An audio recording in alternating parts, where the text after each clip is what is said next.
সমস্ত ব্রজগোপী কৃষ্ণকে নিজেদের শুধুমাত্র রাধারানী নয়, শতকোটি ব্রজগোপী কৃষ্ণকে প্রিয়তম হিসেবে দিল। ভাগবতের মাতারে কোথাও রাধারানীর সংকেত পাওয়া যায় না, একমাত্র রাসলীলায় এই রাধারানীর সংকেত পাওয়া যায়। আর এই রাসলীলার শেষে নিজের কাছে প্রেমের যুদ্ধে ভগবান শ্রীকৃষ্ণ পরাজিত হয়েছে, আর পরাজয় উক্তিটা নিজের মুখে স্বীকার করেছে। এই তিনটি কারণে রাসলীলাকে সর্বশ্রেষ্ঠ বলা হয়।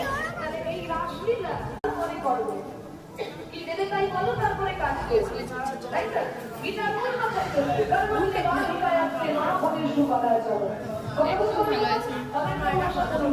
আমরা কি এটা আমাদের যে আমরা অনুষ্ঠান দেওয়া হয় তাই যেন তোমরা না পারো আমায় দিও, কেউ বলে মাইক আলাদা কেন করছো?